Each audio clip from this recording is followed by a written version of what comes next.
Friends, family, fans, we are back with another episode of Back Nine Bets, episode 171, RBC Romantics. I'm joined by a friend of mine who I just spent the weekend with over in the Chicago area. We had a blast. The baller at Betsperts Golf, Ryan Noonan. Hello, my buddy. How are you?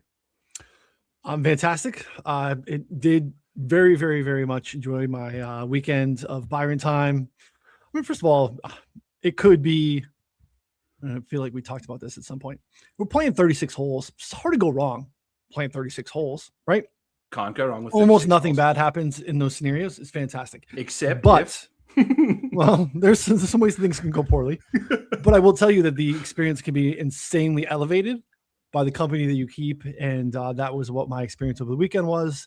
The cart time together, the family time here at the home, very much enjoyed it. So that's, it can only be good. It's like pizza, which is great because my wife did make pizza for us, unintentional shout out to my wife, but like bad pizza is still good because yes, pizza the floor is high floor. Correct. So that's kind of what golf was, but you can have insanely good pizza, and that's kind of what we had is some insanely good golf in company. So yeah, can't wait to continue it on an extension of our weekend by chatting up the RBC Canadian. There was no reason we weren't going to go live together after our weekend together. My right pocket on my leg is pain because I sat on the right.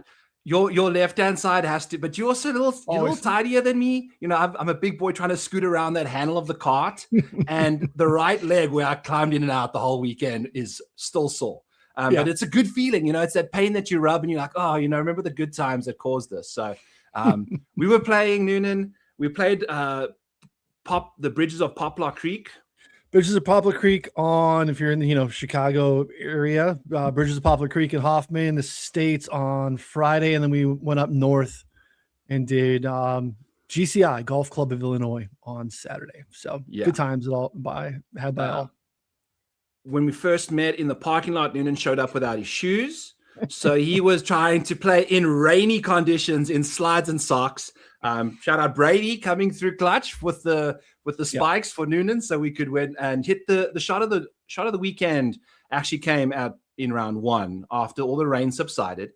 You had a little sneaky 6-iron that had to go under a tree, over a tree, and we're lacking a little bit of belief, Noonan. Well, yeah, I didn't. I thought it was the right number. The lie was sitting down a little bit, but I don't think you saw the lie. No, I did not see the lie in the car because you're like, I think you can get it up in time to get over the tree. I'm like, no, you're right. And then I did put the club right behind the ball just before takeaway, and I'm like, oh, and it really did. It must have made it over the tree by this, but this is also the distance it basically was from the cup. Which is delightful. So the problem, unfortunately, Byron, is that I had put one OB off the tee prior. So what would have been a birdie didn't count for. You know birdie. What? We eliminate big scores on this podcast, and we did so on your side. Who almost had a massive score was our partner.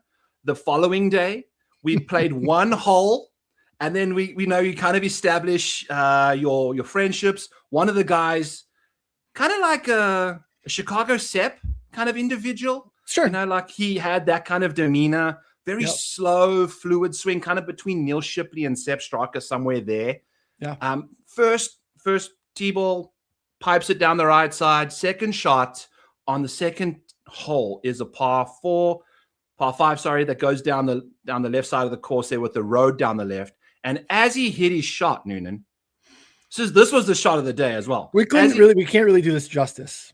No, but I'm telling it anyway because it was the shot of the day for me because I needed a good laugh. And as this guy hit the ball, we all see this black Chevy Silverado, like giant souped up truck flying down the left side of the road, and the ball pop fly left to left field. And it turned into a slow motion sensation where we all just knew the timing needed to be perfectly sync up. And it was either going to be a landing of golf ball meet metal or golf ball meet tarmac. And the ball disappeared and we heard concrete and we thought, it should have hit the car, but it didn't. So it was fantastic. I was dying. Slow I was dying motion, just these slow motion. two things just coming together, and we watched it. Basically the car was right by us as it started, and then we just trying to time it. You're like, oh no, and hold our breath. And we didn't have the vibes as fully established for the group yet, because like you said, it was hole 2. Yeah. I felt bad. The guy thought we were maybe laughing at him a little bit. It was just laughing at the scenario, which could have turned poorly. And I don't want to profile anybody the wrong way, but like if it's to go sideways, it might be someone that drives like a big souped up black pickup truck, right? Like, so, it wasn't like just a little like Honda Pilot or, Nissan's Sentra or something.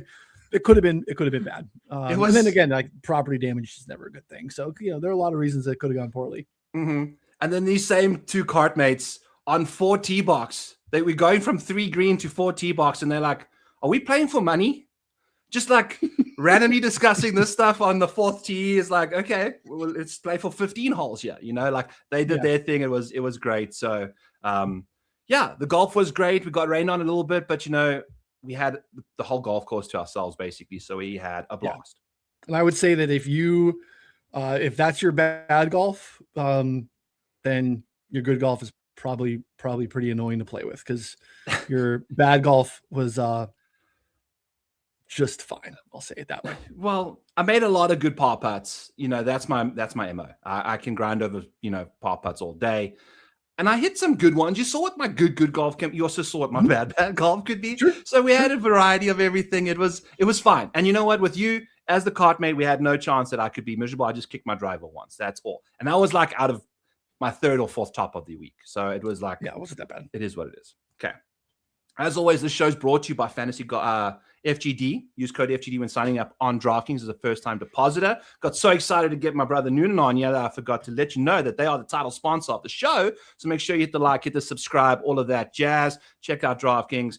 Use code FGD when signing up over there. We'd really appreciate over that. We're going to dive into some bets. We're going to dive into some DFS back or 9. I'm going to provide Noonan with some options that he's going to say back to, or the German 9 say no to. He has provided me his cards, so I might or might not have tailored these questions to what we are going to be speaking about betting wise. But Noonan, before we get off, we are playing at TPC Toronto. Usually I ask this question, we have guests, are we going with history or form this week? History, typo, my bad, or form at this golf course? I expect the answer is pretty obvious. Tell the people why. It's only the 2nd time here. So I think this is we came in last year thinking that it was going to be a little bit of a bomber's paradise. And it was for the most part. If you look at, again, we have a single year sample of 4 rounds. So it gets really tricky. And I actually think maybe we talk about that. I think it's that in itself is going to be a nice little leverage spot in DFS. Shout out to the chat. I appreciate the belated birthday wishes. You guys are too kind. I do think it's just an interesting week where maybe you can leverage some of those things where the overwhelming narrative, especially when it comes to, maybe tie breaks or stuff like that in DFS, where people are going to default to bombers. And I think there's something to be said for that for sure. We saw again, Ryan Fox and kind of the emergence of Cam Young right around this time last year. Sammy Burns was very much in the mix, but then you got some say plotters, some positional golfers, the Putnams, David Skins was in the mix, right? So just some guys that you don't necessarily profile as super duper long guys off the tee. Yeah. Kevin Roy. So, there was a strange distribution in terms of approach shots with a ton of wedges, say sub 150, sub 125, and then a decent amount of the 200 to 225 bucket. So, I think we can leverage that in terms of form more so than course history, because we again are only flying off of 4 rounds at TPC Toronto. Yeah, which isn't even in Toronto, so to speak. So that's the fun stuff there. But yeah, as you can see, you've got the form versus the course history again. One time, like you mentioned, it's interesting, right? Because I do think for comp courses, Noonan, what would you use for comps this week? Because I almost think that Memorial is not a terrible comp, given that we're coming from bend to bend, given we're coming from, at least from a correlation perspective last year here, accuracy was almost double what distance was when it correlated to, total strokes. So throughout the board, obviously the big hitters that find accurate driving weeks have both, whereas you don't just find a Brendan Todd just showing up and hitting a 340. Like he doesn't have it in the tank. So, that bear that in mind when going through it. But I thought that was quite interesting as well. So worth mentioning. And that was going to be my next question. Are you going with accuracy or ambush this week? Are we rocking with guys? If you had to pick a specific profile, are we going distance or are we going darts off the tee? I'm probably going to pick ambush off the tee if I had to pick one, because I just do think that there is something to be said for that too. And again, distance is always an advantage, plays itself out throughout the bag. We often talk about it simply off of the tee, but the reality is we know, like, being able to hit a higher lofted club into the green is typically going to be advantageous. Not everyone can throw darts with 6 irons like your boy can. So that's, it's not for everybody, right? So, we want to get these guys with some gap wedges and stuff in their hand. And I do think there's something to be said for a bomber's lean card. You kind of want that to check all the boxes. So I want to default to that, but at the same time, I want you to have some form. I want you to be able to show that, when you get a wedge in your hand, that you're going to be able to give yourself some opportunities, because birdies are on the card in the menu this week too. Amen. I think it's going to be essential. Yeah. Do you think it's going to be playing closer to what we saw over the weekend versus what we saw Thursday, Friday last year, where it was like kind of closer to level par versus the weekend got to like -2 under par scoring average? Or they let him go on the weekend a little bit there for sure. Yeah, and that was the thing that came out of last year, and some of the people that have played, whether it's tournament golf or just familiar with TBC Toronto, is it doesn't necessarily profile as a course that could be like a Craig Ranch or a Mexico or Detroit at times. It maybe has a little bit more teeth. So we didn't really see that very much last year. Part of it was, I think we got a lot of rain heading into the week, if I'm not mistaken, because I remember last year we thought it was going to be distance heavy. And in my model, I put both driving distance and carry distance, which is a tell to me that I, at the time, thought maybe it was going to play soft. So I wanted to capture both. So I do think it probably plays, I don't know if we're going to bet like a score prop. I bet it plays a little bit tougher than the 18 under winning score that we saw last year. And again, like, it was 18 under, but like Cam boat raced on the weekend too and got into like 17. There was a handful of guys that were kind of in that 15 range, but I think it probably is closer to the 15 range for the winner this year. What are your thoughts? Yeah, I think it's right there. I think we see it definitely get into the teens for sure with multiple people. There's just too much moisture. There's too many wedges involved. I think also the field's pretty stacked. If you just take a look at the field at the top of the board, it's pretty top heavy with some big names, so we can kind of almost dive right into that. One more question regarding the course. Are we going wind or wood? I'm joking. Are we going Tommy Fleetwood or Wyndham Clark this week, Ryan Noonan? If you had it back or 9, one or the other, which way are you going, with Tommy Fleetwood or Wyndham Clark? I'd have to go Wyndham Clark. Look, he's gained strokes putting in 4 straight events. It's not something he's done in like the last 2 years at any point. We know that strokes gained putting can be super duper noisy, but this is actually someone that we would have thought, I guess, heading into 2024, we would have said this is a strong above field average putter, right? And his baseline putting when he got real hot there in 2023 was significant. And then he's always been, even kind of the rough times for Wyndham, it's kind of an electric wedge player at times. So you get him in a spot where like the distance advantage is pretty paramount. We're going to get him in with a ton of wedges in his hand. Now he's holding putts and feels pretty confident. And he's been a fairly streaky golfer, form golfer for the most part of his career anyway. Yeah. Seems to be riding it pretty high. So, I think kind of that top tier is kind of Burns or Clark for me. Tommy's just always good. It's just kind of hard to pinpoint when he's going to pop a little bit more than other times. I would have thought maybe last week wouldn't have been the case based off of the fact that he had opted out of coming here until he kind of had to. And then didn't really play particularly well, and then did last week. So probably interesting for him trending into Shinnecock next week. But, this week in particular, I think that's a solid spot for Wyndham Clark. Yeah. Wyndham on bent, I mixed some bent in 2 baselines for this putting, a bit of both. And he's top 20 in the field in bent, so he's starting to find his groove. And I have tailored it to like some more recent putting as he's got better number 1 in the field last month or last 2 months in strokes gained. He is the best player in the field. So I'm going to be going with Wyndham Clark 25-1. Pop that in there yesterday morning. he's one of these dudes that if I trust to get in the mix, he's going to win the thing. You know, like, I agree. Yeah. Whereas like Tommy, I've got a Tommy Fleetwood top 5 instead, you know, because I want exposure to him. But how do you play Tommy Fleetwood at this current price? I am going to go back to him at a top 5 though for Tommy Fleetwood. He's finishing inside the top 5 at a 40% clip, which is it's like 15% more than Matt Fitzpatrick over here, which is next, you know. So that to me is just banana land. This is across the world, so he did have a couple DP World Tour starts in there, but even last year he was just nonstop top 5ing, and we have got 2 of them now in the last 3 starts. So I'm cool with Tommy Fleetwood top 5, number 1 in the model, number 1 course fit, checks all the boxes. I think the only thing he doesn't check is the putting. He's not top 20 in putting this week, which I like for the top 5 versus the outright, right? You need Tommy Fleetwood to really dial in the putter there. Also, we got Wyndham Clark top 5 plus 500 along with that. Nice. You know, outright to kind of go in that department there. Then yeah, we're going to move this along. On our just for transparency, on the tag team with you. Yeah. FanDuel's really nice. They're giving out a lot more bonuses and stuff, which is pretty cool. Okay. And they gave me 100% deposit match for my birthday, or not deposit match, 100% bonus bet. Okay. So I got a Wyndham Clark 46 in the bag. So I didn't write it up, didn't share it, didn't put it out for Betsperts Golf subscribers because I really liked him. But I thought the 23, 20, I was like, I want it to be a little bit higher, but I like it quite a bit. But I'm like, 46, I'll take that, and then I'll build a normal card on the week. So yeah, that doesn't actually count, but it happened. You know what? It's in the bag. Is wild, Noonan, though, is we've got Sam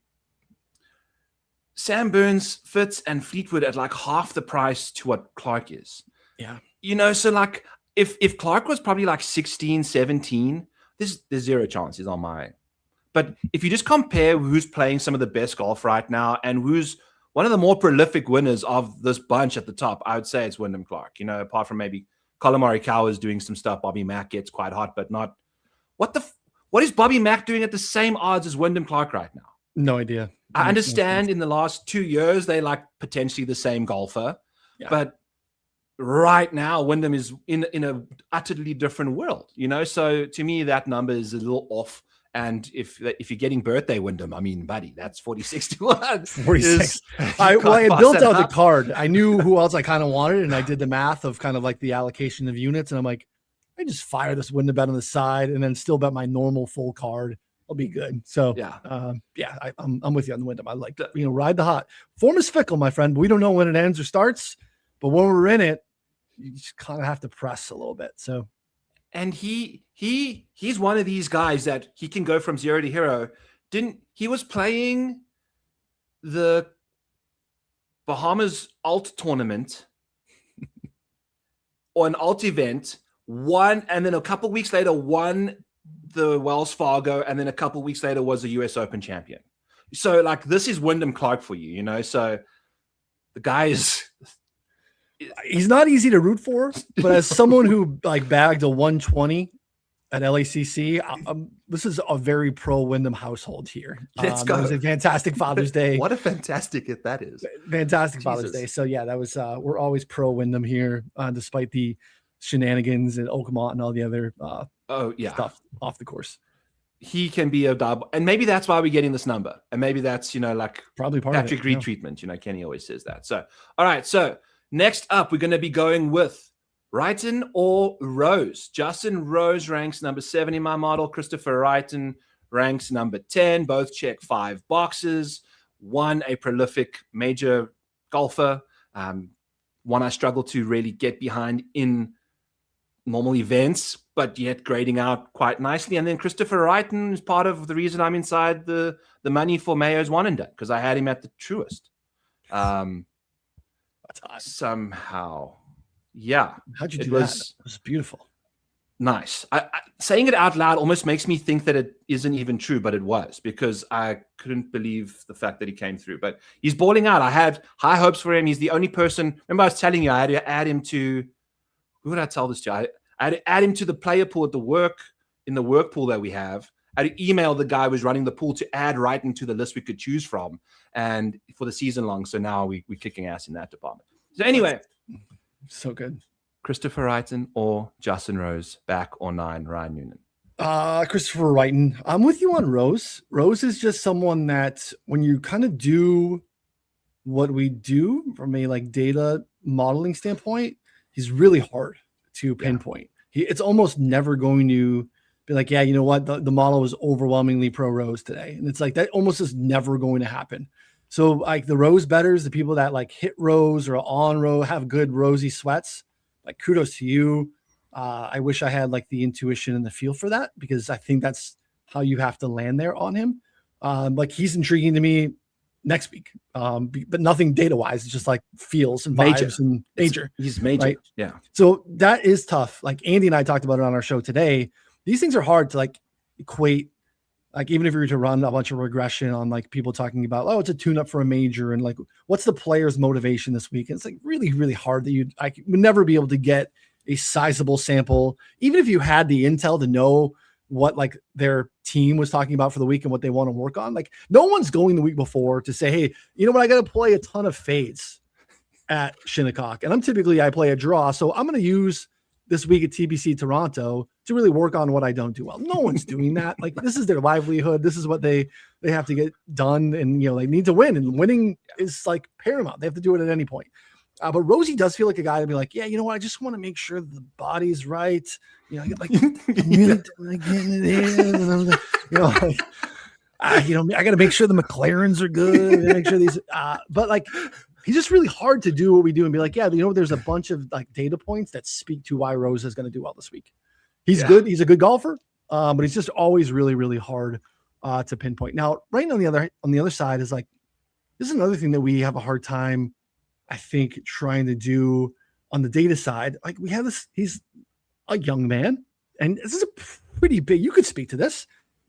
You're moving from overseas to the United States to then have to acclimate yourself to an entirely new world, new surroundings, new people, and then like start to build your profession. He has stumbled upon a insane opportunity to be a card-carrying PGA Tour member, and has an opportunity to create, I mean, not for his family, generational wealth. He already had it. He'll like never earn more in golf than he has as already a so he's child. Fine. He's fine. But, you know, for others, it's like a new opportunity for you to like really cash in on this great opportunity. And like, how do you hold your card, and how do you do all these things? Like he stumbled a little bit in January and February. Like that would make sense to me as a human being to try to come over and acclimate yourself from Scandinavia to then come over here to try to be a PGA Tour member. And now has really started to find his footing, and is now started to play some of the golf that we saw from him on the DP World Tour the last couple of years. And he's, I think, playing really good golf. There's not a lot of holes in his game. The form is great. And look, he's kind of trending on bigger tracks as well. And that's an interesting piece too when we look at some of the ball striking. So again, slow start even last week, but then he gains at least 2.6 strokes ball striking in the final 3 rounds of the Memorial. So, I mean, we're carrying top tier form here into it this week. And again, has played some really good golf on long golf courses, which I think matters too. Yeah. And you are in on Christopher Wrighton at 32-1. I love that shout. And you are so spot on with his. The reason I'm going with a Christopher Wrighton top 10 and a Christopher Wrighton top 20 as well is I'm looking to probably dive in with you live, Noonan. He's just nice. Gets off to a bit of a smidgeny slow, you know, like this is obviously nitpicking. I already got a pretty full card, but if he drifts to like 50 after a mediocre day, but he's going to dart it up, you know, the following day. He's kind of a Friday guy. So I love that. I'm in with you. The upside is obviously there. PGA signature winner. Love that.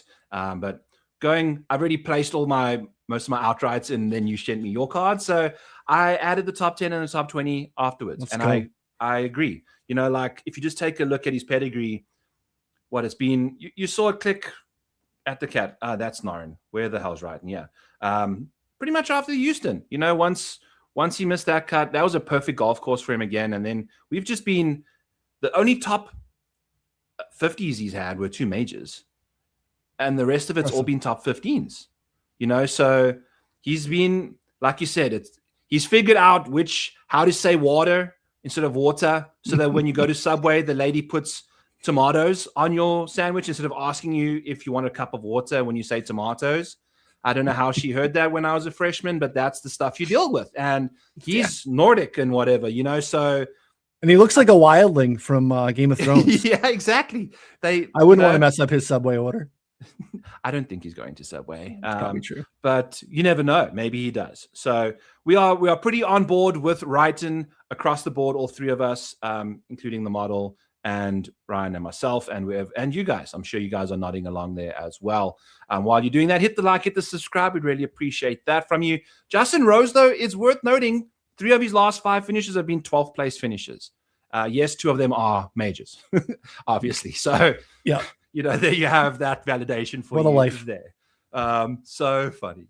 All right, so we are going to be going with another question over here. We're going to be yelling Michael Brennan or Thorbjorn Jonsson. Fun typing this really quickly before the show, so we're going to be getting some fun typos here. But Michael Thorbjornsson or Michael Brennan, they are priced right next to each other at $8,600 and $8,500. 2 phenomenally talented prospects. Back or 9, Brennan or Thorb? Yeah, I have a soft spot for Michaels that hit the ball an absolute mile. I'm on both of them this week. I would consider Thor Bjornsson almost a tax for me. Byron, it's someone that I've just pot committed to. Is he, a fellow New Englander? We don't get a lot of us on tour. So it was really early on. They just wanted to ride, a mass hole to the finish line. And I've actually been able to back off of him a little bit, so I don't have to pay the full tax every week. But he has given me a few scares where I was not on him. Players was, probably the most glaring. Seeing him in the final group and seeing him play really good golf. And I'm sure you were crapping your pants there more than he was. It was not great. It's not great. And then he took care of that pretty early on Sunday. So that was not great. And then the Cadillac too, where it was the Cadillac it was Schwab, where I think he was like first round leader, like right there, and then kind of ejected a little bit. He's had a couple of like solid performances early and then fallen off a little bit. So I'm back in on both this week. Again, just very similar profiles in a lot of ways too, where they hit it a mile. They're still just so young and raw in a lot of ways where the wedge game's not consistent and the putting can be really hit or miss. Like Brennan looked like he was going to be a guy that could roll it pretty well and has really struggled putting for the most part. But, on the surfaces actually look like they're a little bit okay for them. So I like the price on Brennan getting, north of 50 there early. It looks like that's been steamed quite a bit. And then I found out Pat put out Brennan, and that can, impact things quite a bit as that market can shift early on a Monday morning. So, it's hard for me to pick between my children because I remember finding out a little bit about Michael Brennan on a Tuesday morning heading into the Utah event before Andy and I did our show. And I talked him into you've heard of this kid, Michael Brennan, Wake product, he hit it a miles, played had been winning a bunch on the Americas. PGA Tours of America. Yeah. I'm like, this guy's bringing in form. So look, I know it's not the same, but we're talking about Utah. That's not an elite field per se. This guy is definitely coming in with a solid pedigree, won a bunch at Wake, is winning. Let's just see what we can get at 120, and then got home for us. Then those are the times where you're in on that guy for a very long time when something like that happens. So I'm in on Michael Brennan. We'll continue to click the button when it's a spot like this where he can absolutely unleash driver over and over again, and hopefully we get hot on the greens. Exactly. That's the thing, is he has got the juice off the tee. He's definitely just got to dial it in, but typically relatively accurate as a good driver of the golf. I mean, that's his best trait, obviously, is the driver. So but that's the domino that needs to fall first. If you can keep your ball millions of miles in the middle of the fairway, everything else becomes so much easier from there. You can be a bad or relatively medium iron player, but if you're hitting wedge from the fairway versus other guys with 8 irons out the rough, for sure. So I like that, and I would stand with you on the Michael Brennan side if I were to lean that way. Michael Thorbjornsson, I got a little ADD on the Fantasy Golf Degenerate show and went with Victor Hovland as my stat fish of the week.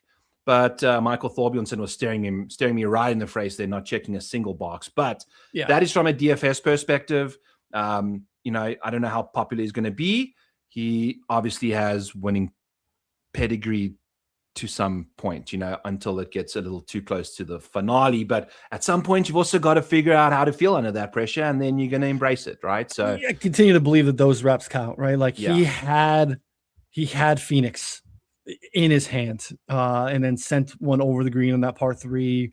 Made a bad bogey and like left it out there for Hideki and got her up to do the thing. But yeah, he's continuing to put himself in the mix, and those reps really do matter. They're gonna matter. We'll see what he can get up to this week. I do prefer him also when a bit more par 5s. Like, fair. He's ridiculously talented on those for some reason. All right, so we're gonna go from Michael to Alex Noren or Alex Fitzpatrick this week. I was almost tempted to go with Fitz. Gonna go Matt Fitzpatrick or Alex Fitzpatrick this week. It's been that good. If you want to take either one of those, I will allow it, but it's just easier for the sake of the show since we've got both Alexes on the screen in the same price range. If you guys land up in a situation, the point of the show is to kind of chat about our guys that we are betting, but also they're in the same price ranges. If you don't know which one to go with and you like both, they both ranked inside the top 10 for me. We are providing you with a little reason to potentially go one way or the other. So Noonan, Alex, Noren, or Fitz this week? Noren is a super duper streaky form guy and is playing some really good golf. But guess who else is playing insanely good golf? It's Alex Fitzpatrick. Yeah. Dude, he is. Yeah, I mean, what, T6 last week? Again, like T6 at Memorial. Like that's, you're not faking like these big golf courses like Quail Hollow. He's got 6 T10 or better finishes worldwide in his past 7 starts. He made 12 starts on the calendar year. Again, some of them on the DP World Tour. But out of those 12 starts, 9 of them in the top 25, 2 wins, again, a Europe win and then the Zurich. So like what started as like a really cool feel-good story. I know you love those as well. Like we're sometimes extraordinarily romantic about golf. It's fantastic. The JT posting thing was great. Like Ben Coles over the weekend and then qualifying, and like that stuff is awesome. Like life-changing things through the game of golf. But Alex is no joke. Like the sample of data that we're operating with is a little small, but it's really hard to ignore. Like we, looking at like opportunities gained inside like 150, inside 100, 200 plus. He's incredible. Yeah. I think Pat had a tweet today looking at like his spike putting stuff. Like the putting hasn't been great, but when he does, man, he is just holding everything. So yes, small sample theater, but like, what do we have to do? We have to operate with what we have. You and I touched on it this weekend. I knew you were on him, for some finishing stuff last week. He, took care of you there. Clutch. You touched on like just big golf courses. He seems to be playing really well. And obviously we have another long par 70 this week. So yeah, absolutely love Alex Fitzpatrick. I like Noren quite a bit. He's a guy that kind of is in that rosy mode for me. Like just the data never really lends itself there. I just know that when he, another, they're similar, right? Exaggerated, like, bringing out a hip in there. Like, they both blue collar on the backswing, aren't they? Oh yeah. Jesus, they are. You watch Noren on the range. She's there for 4 hours, first of all. And then, just that motion he's doing like that. You do not do that, by the way, buddy. Like, that's not part of your swing. And again, I know he's just searching for feel. Yeah. Which is wild to see, but yeah, he gets hot and he is currently hot. He also plays long golf course as well. But for me, it's clearly Alex Fitzpatrick.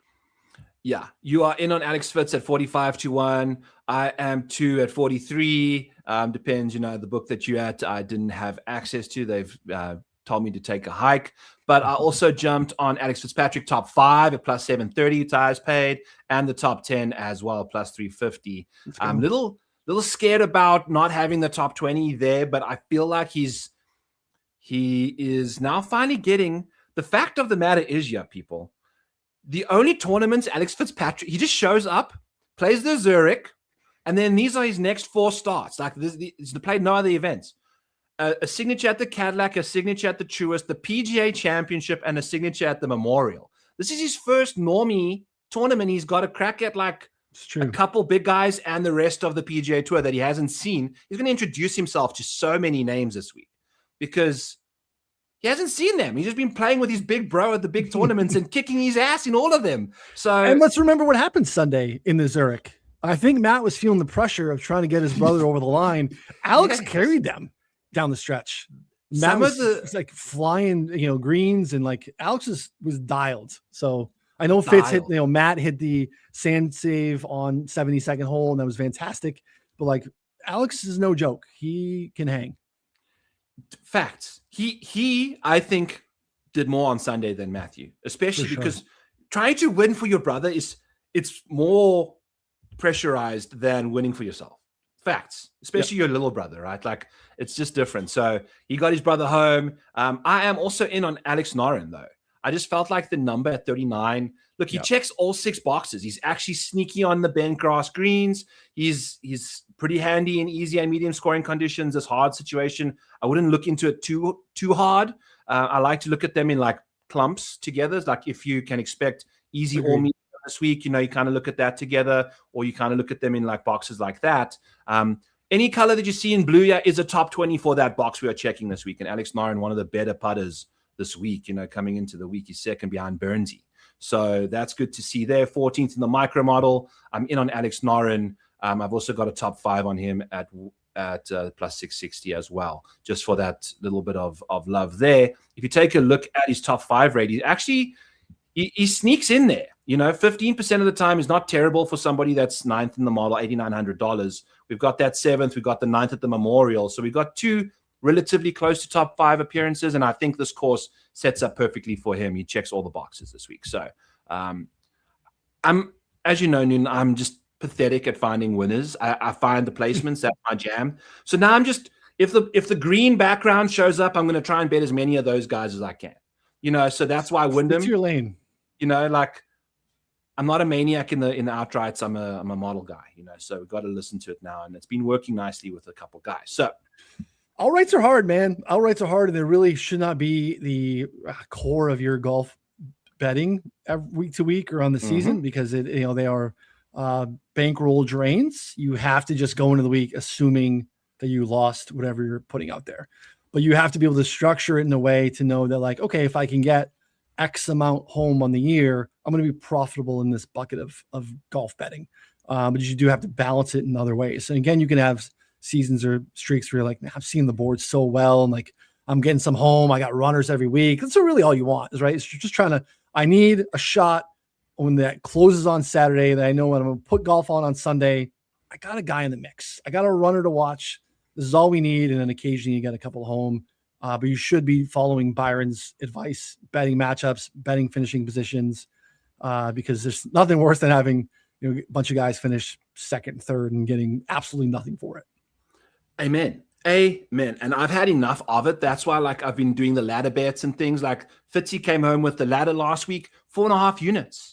I'm betting to win 5 in an outright now, because I've been trying to win 10, and it's just, I'm not winning the 10, and I just keep losing all those units every week. And I'm trying to tweet out that I'm profitable in the placements, but I'm losing money each week because I'm 2 units deep in the outright hellhole, So enough of that nonsense. We are moving along to our next set of back or 9. Are we going Nikolai or Rye this back or 9? I know where you're leaning in one capacity here, Noonan, but both are playing some incredible golf.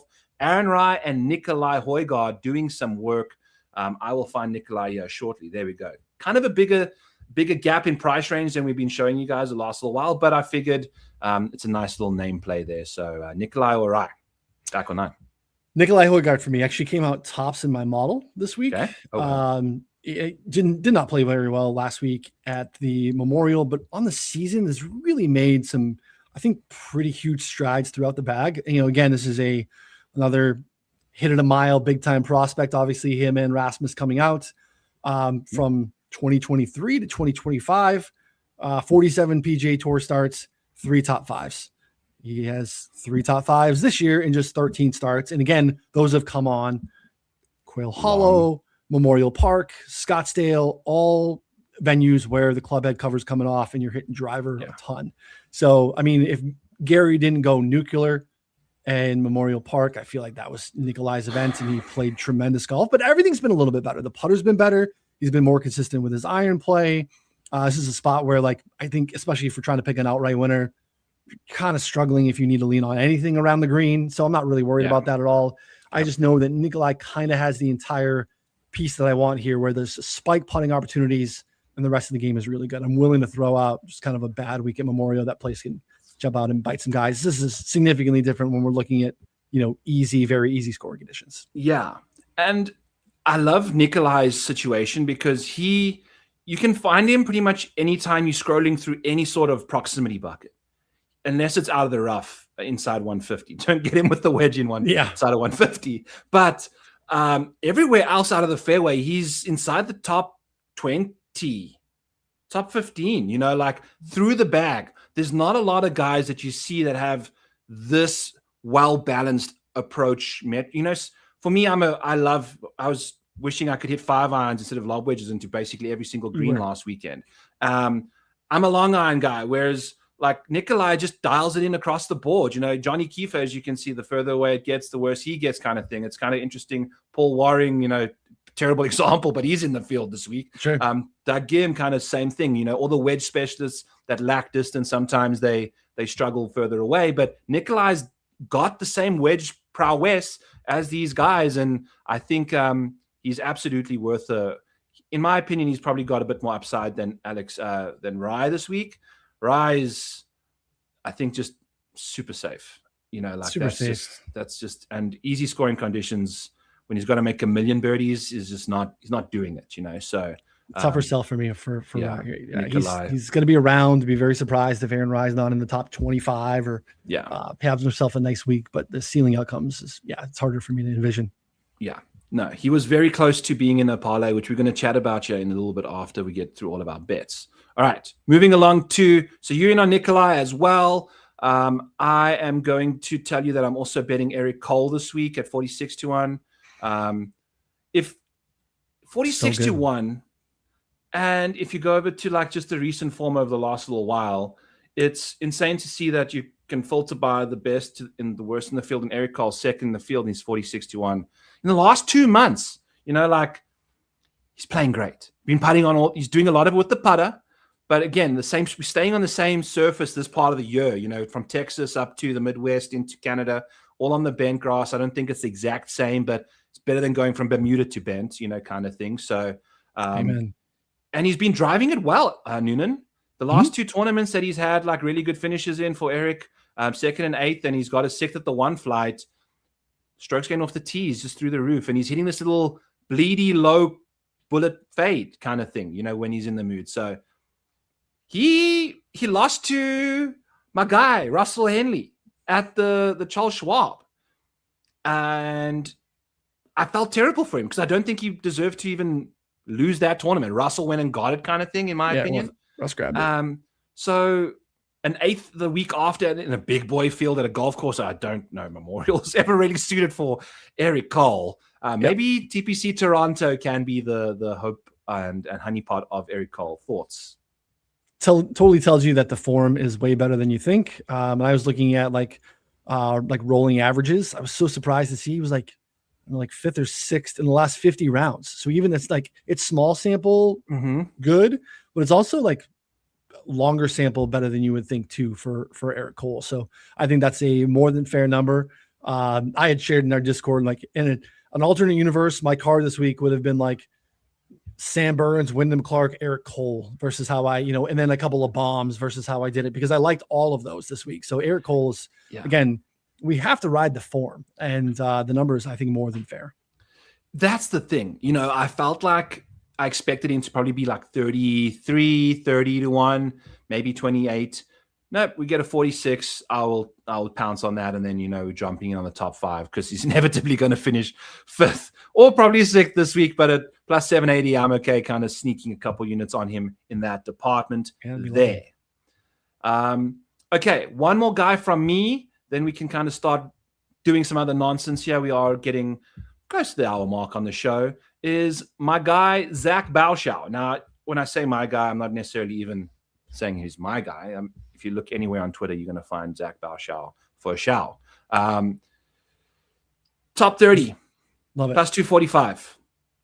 I mean, take a look at this track record coming in here now. He's 28th, 24th, 6th, and 22nd. I felt like that was a great way to start the ladder on Zach Bauschow. Top 20, plus 355.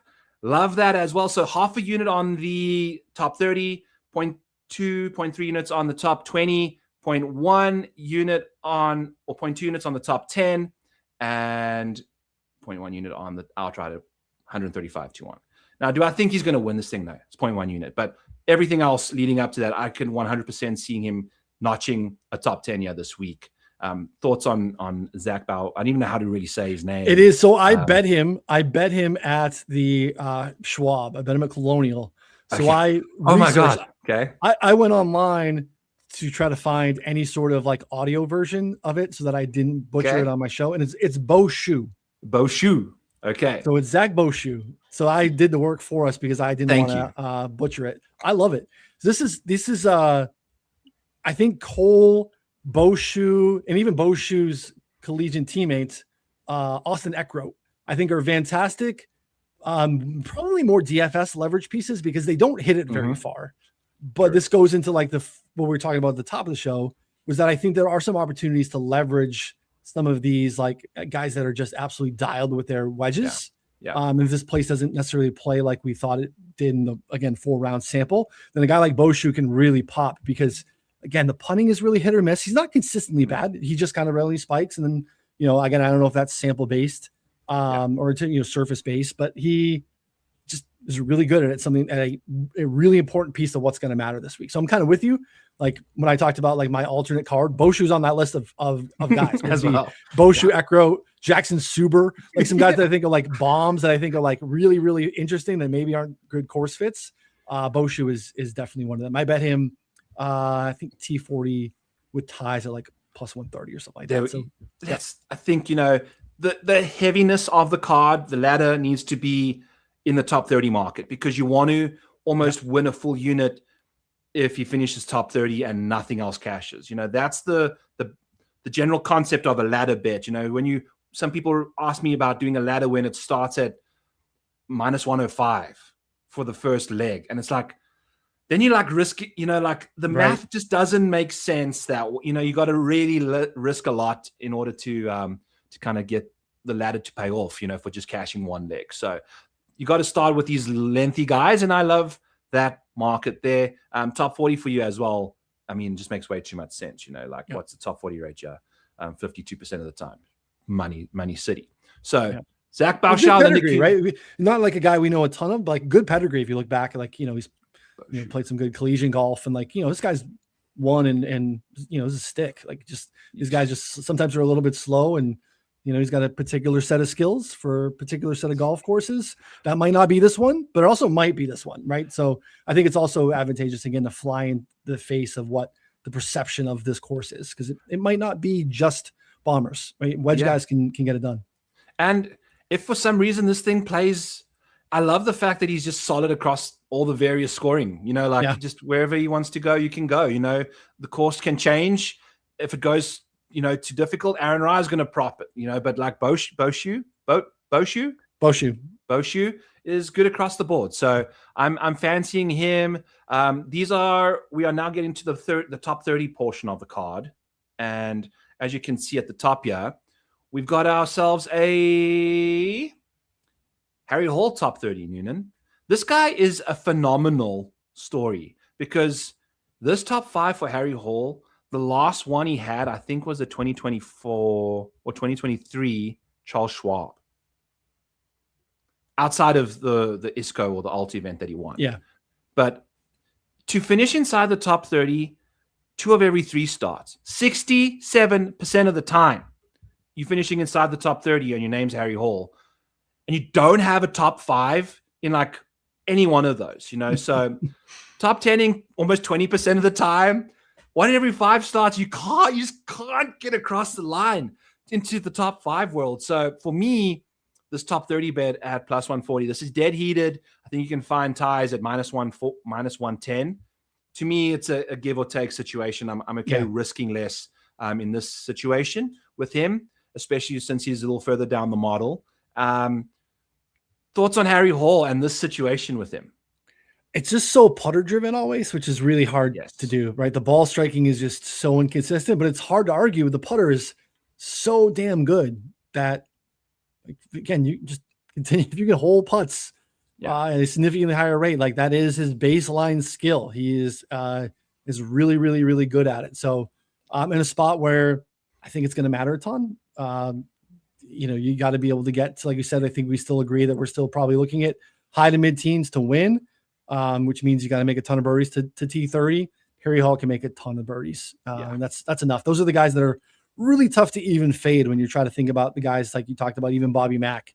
Like I think the Bobby Mack ball striking is bleeding into a short game where like it's so mental that like he's probably so frustrated that there's an impact on the entirety of the game.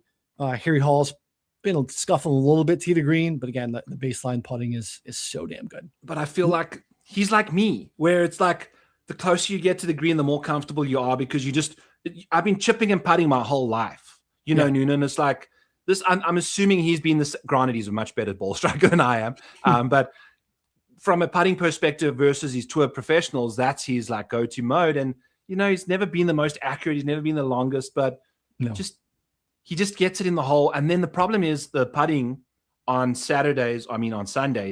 Which are the stats of the four off the tee, approach, around the green, and putting? Would you say gets impacted the most under pressure?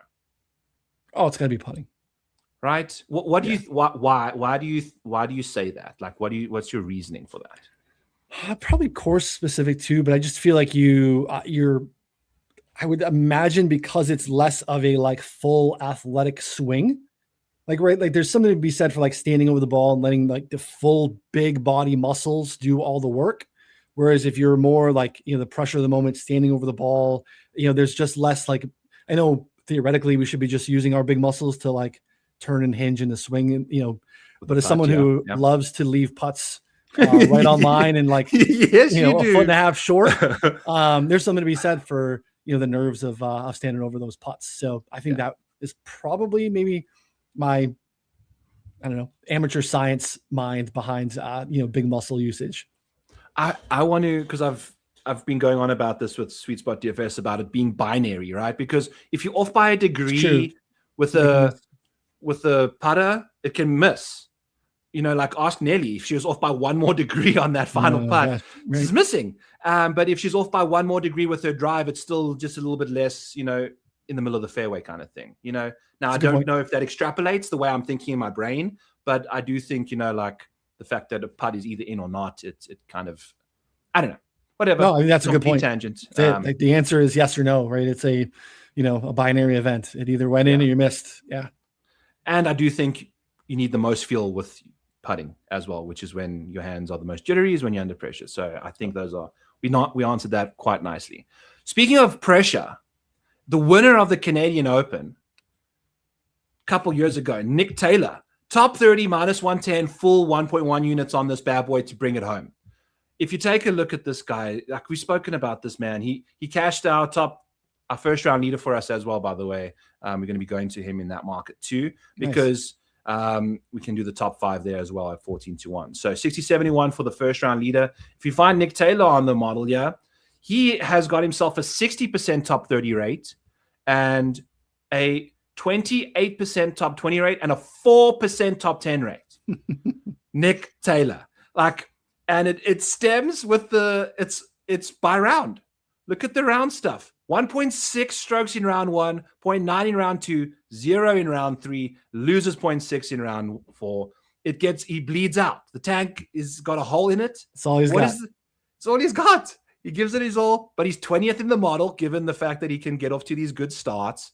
And the fact that you're finishing inside the top 20, 60% of the time, if I can get that at minus 110, I'm cool with that, especially in your home open. Hopefully bigger tank or thicker gasoline or can plug it or something.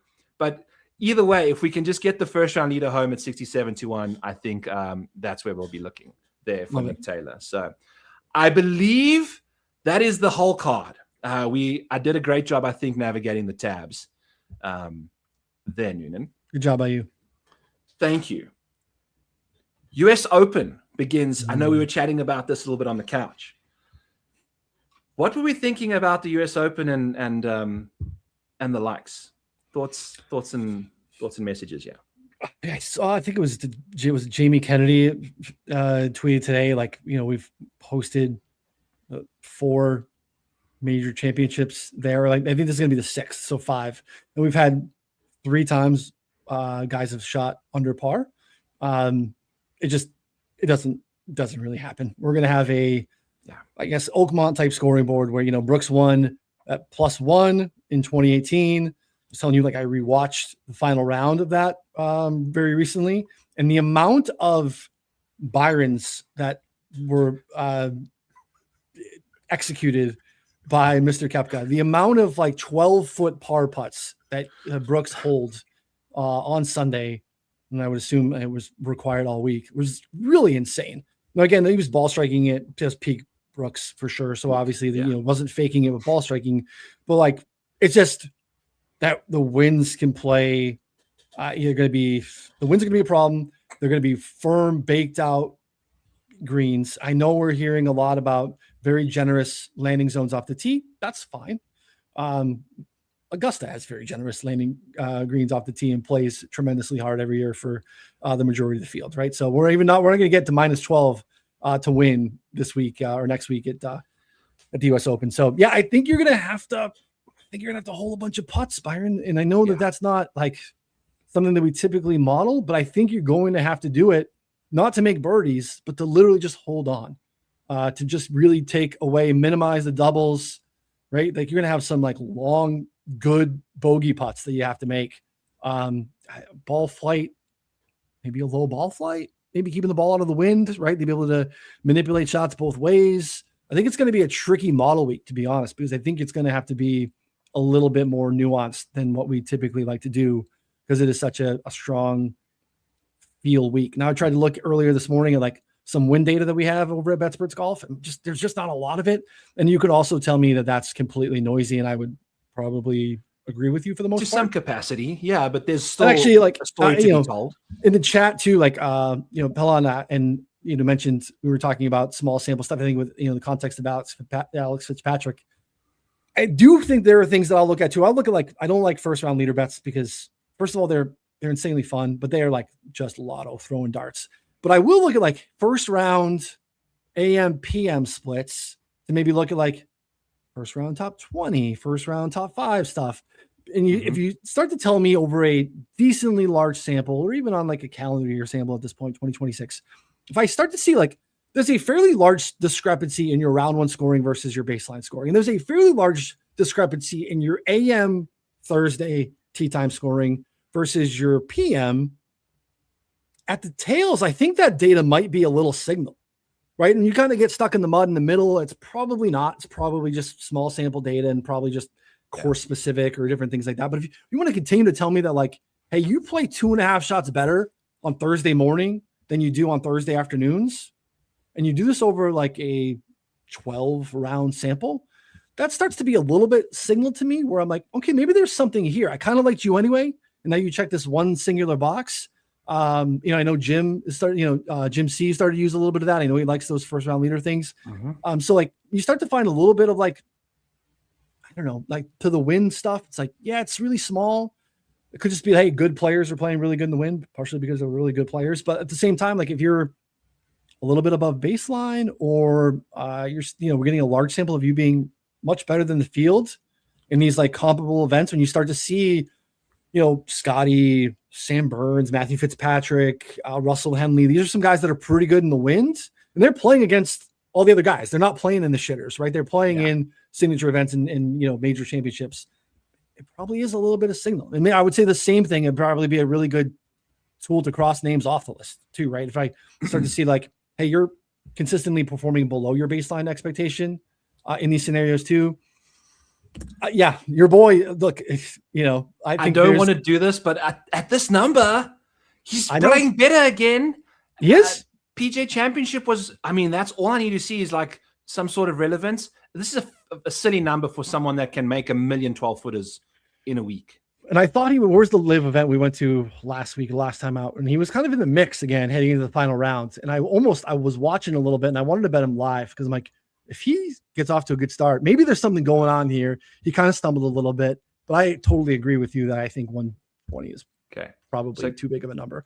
Claude Harmon changed, golf coach change, swing coach seems to be maybe a little bit more serious because he has to probably plan for the future that might be different than what he thought was going to be happening. So he's got to probably get the game back in shape. So he's probably taking it a little bit more serious. Put the fishing pole down. Park the boat, baby. Put the Fosters down a little bit. Get back out there and start getting back onto the range. So you could sell me on on a lot of the names that you have currently in the card here.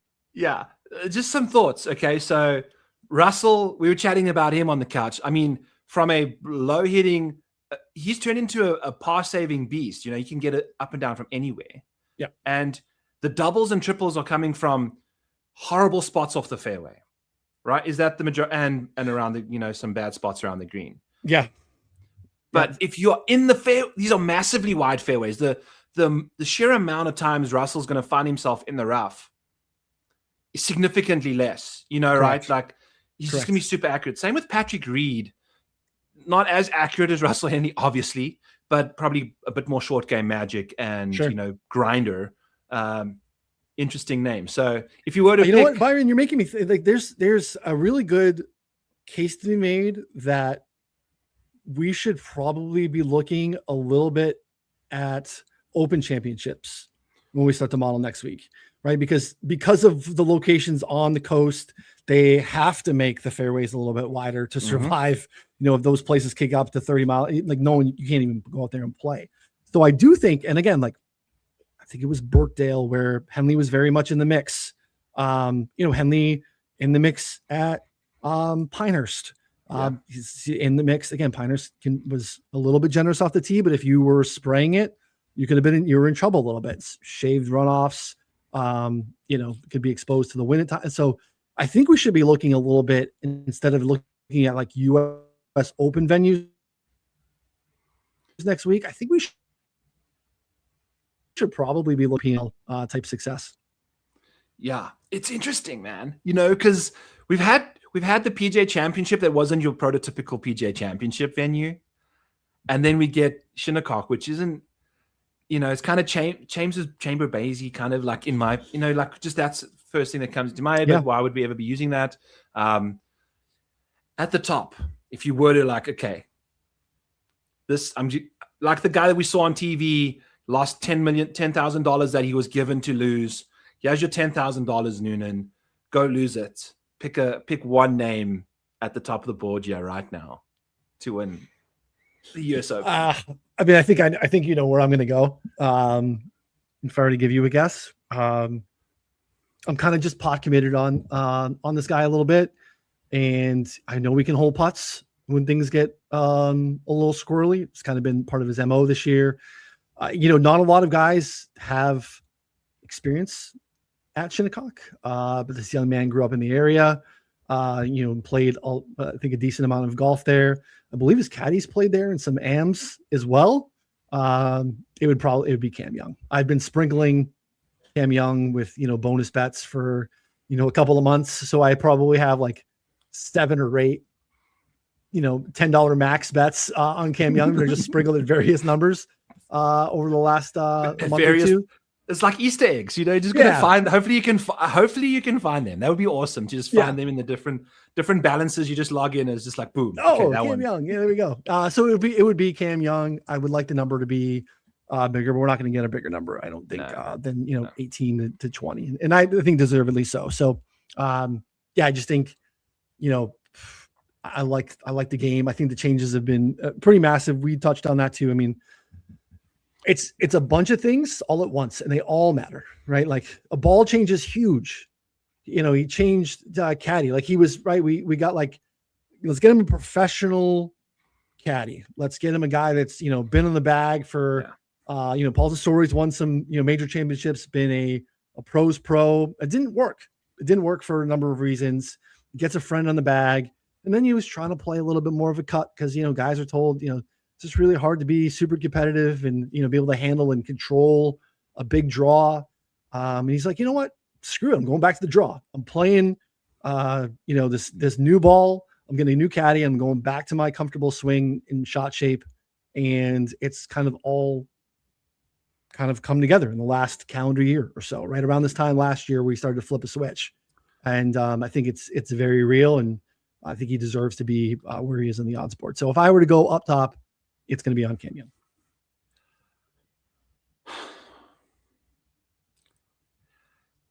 To be honest with you, if I were to pick, I think I'm probably joining you. To be like, let's go. Although I'm not obsessed with the top of the board, as you can tell by my predisposed like random clicks down there. But yeah, the way I've gone here is you can grab a couple longies and then you take Cam at 18. You know, like then you're cool. Very easily could see Cam Russ being the start of my card. Yes. Yes. Yeah. Yes. Yeah. Cam Young. And the other guy who I think, you know, he's not playing as well. You know, if you're going to model some stuff out and you're going to grab some early 2026 stuff, he's obviously going to pop pretty massively. But like Chris Goddard has got all the shots. Chris Goddard can, like, we know the low traj is like right in the bag. You know, another, you know, guys grown up in that area, can play golf, you know, in those conditions. Again, I think the 40s drift. So I don't think you're going to have to click a 40. I think you're going to get some 50 plus, maybe bigger than that. But talk about a guy who's got kind of a full bag of shot making, which is going to be, again, talking about Open Championships. He's very much in the mix last year. Obviously won the Scottish, but Scottish plays, you know, not so, you know, kind of a hybrid linksy course. Yeah. But again, Still in the windy. wind, shot shaping. Yes, correct. So Goddard's interesting. When you mentioned that, I almost had a brain fart and said, don't worry, I've already bet him in the future for the Open at 66-1. But I was like, now I've preconceived my brain that this is the Open Championship next week. You know, now that I think we should, I think there's an edge on doing that. I think people are going to be looking like PGA Championships, US Opens. And I think you should be looking at Open Championships, to be honest. Let's go. And if that is, I mean, this to me is like, whoo, I love this situation. Yeah. And then there's, you know, that to me is just there. And then you got this mid-range situation. And then it's just, I might just do these 3, 4 and Cam Young. We'll see. I'm assuming you can shop around if you need to, but we are brought to you by DraftKings. Use code FGD when signing up over there. We'd really appreciate that. Hit the like, hit the subscribe, go check out everything that's going on at Betsperts. Noonan, what is going on over there for the rest of the week and coming up? Canada, promo code Canada for $1 for a week. Check it out. Try it out. It's $1. Think about the stupid things you spend $1 on. Stupid things you spend $20 on. So and you're definitely support Byron. Use all these promo codes. You know, don't always support, you know, big corporations like us. Help the little guy. Help support Byron. But also, you can use everything in tandem, people. You know, if you get enough bets, we can use this all wonderfully in tandem. Use our rankings together. Find the guys that match up perfectly. You know, it's always interesting having friends / competitors in the industry on your shows and stuff, because I see the NFL people doing it and I feel like the market is big enough for them to like have 5 guys jump ship, you know, like, but I feel like the golf is different, but I think the people in the golf world are just so much more friendly and all of that. So, you know, if they want to go to you, Noonan, at Betsperts, then more than welcome to use Canada and go and do that, because they'll have what they're looking for. That's all we want, is for you guys to be happy.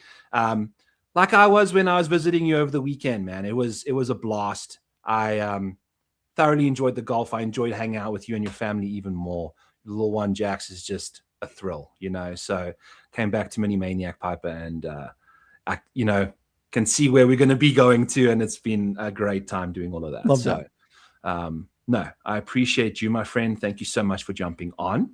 Of course. It was great chatting as always. Glad we could see each other again one more time after a fun weekend. So till then, friends, we will catch you next Tuesday here on Back Nine Best. Go check out Fantasy Golf Degenerates. We had a really high energy show there. Both hosts were in good moods, so we were having a blast. It was a blast. So, including Mike, who'd just come from the Canadian course up there, Banton Caves. Took photos, got to play, delightful. It was in a monsoon, but it was tough for him. But shout out Mike, producer Mike on Fantasy Golf Degenerates. We'll catch you guys next Tuesday, 3 Eastern. Till then, peace.